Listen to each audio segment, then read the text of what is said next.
Yesaya pasal yang kedua. Mari kita coba baca sama-sama ayat yang kedua dan ayat yang ketiga. Kita baca sama-sama 3, 2, 1. Akan terjadi pada hari-hari terakhir, gunung tempat rumahku akan berdiri tegak di gunung-gunung dan menjulang tinggi di atas bukit-bukit. Segala bangsa akan berduyun-duyun ke sana, dan banyak suku bangsa akan pergi serta berkata, mari kita naik ke gunung Tuhan, ke rumah Allah Yakub, supaya ia mengajar kita tentang jalan-jalannya, supaya kita berjalan menempuhnya. Sebab dari Sion akan keluar pengajaran dan firman Tuhan dari Yerusalem. Ayat 4. Ia akan menjadi hakim antara bangsa-bangsa dan akan menjadi wasit bagi banyak suku bangsa.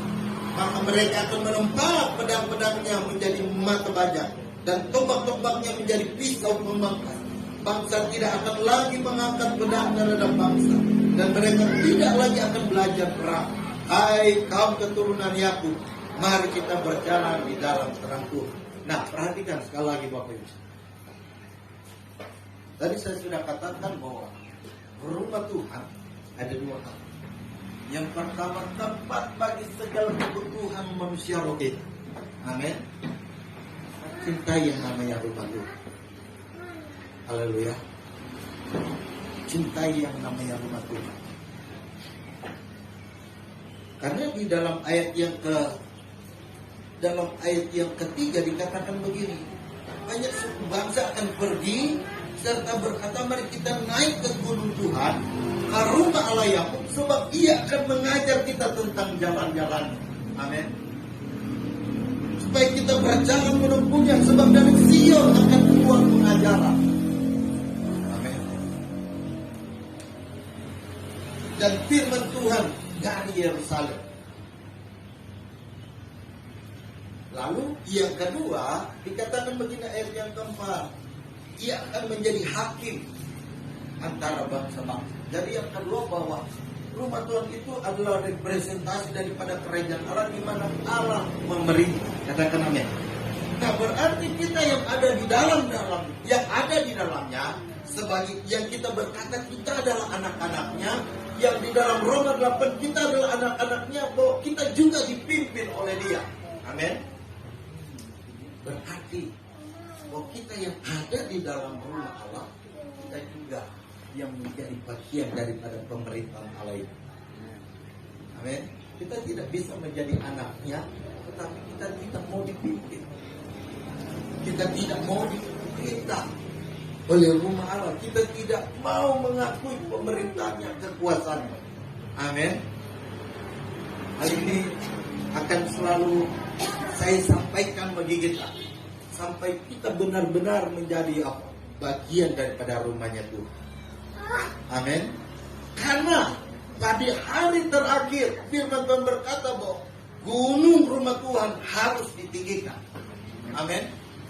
Harus ditinggikan, dimuliakan. Katakan amin. Mau tidak Bapak Ibu menjadi bagian daripada pemulihan rumah Tuhan? Amin. Jadilah bagian daripada pemerintahan Allah. Karena sekali lagi, bahwa pada hari-hari terakhir, bahwa firman Tuhan berkata bahwa kemuliaan rumah Tuhan itu akan lebih mulia daripada keadaan rumah Tuhan yang pada waktu-waktu awal. Bahwa itu bukan berbicara tentang bangunan, Bapak Ibu. Amin. Tetapi berbicara tentang rumah Tuhan yang ada di Sion itu. Siapa? Itu Bapak Ibu dan saya.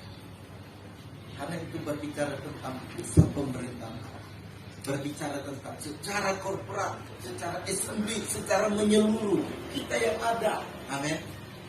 Waktu Tuhan dimuliakan atas, Yesus berkata, cinta akan rumah itu mengharuskan, karena itu lebih daripada segala.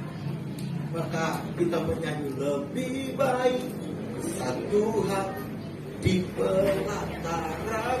Ya, dia berkata satu hati saja ada di pelataran itu sudah cukup, apalagi ketika berada di dalam rumah Tuhan. Wah, itu luar biasa. Amin. Ada di pelataran Dengan saja si Daud berkata itu sudah cukup. Apalagi ketika Bapak Ibu bisa masuk ke dalam sampai ke ruang Maha Kudus. Wow, sangat luar biasa. Amin. Itu segala kekayaan akan kita terima. Ada power, ada kuasa, ada otoritas yang akan kita terima. Amin. Hari-hari ini gunung rumah Tuhan akan ditinggikan. Dan saya rindu Bapak Ibu semua menjadi bagian yang ada di dalam. Amin. Hingga kita menjadi orang yang tidak terkalah. Hari-hari ini hari yang sukar. Firman Tuhan berkata, semua orang mengalami pergumulan yang sama. Pergumulan yang sama. Tapi saya tidak percaya sebagai anak-anak, kita akan mengalami pemeliharaan. Katakan amin. Asalkan kita memang adalah anak-anak. Kita mau berkata kita adalah anak, tetapi kita tidak mengambil bagian sebagai anak yang sesungguhnya. Di mana di dalam diri kita mengalir DNA, mengalir karakter Kristus. Keserupaan dengan Kristus ada di dalam kita. Amin.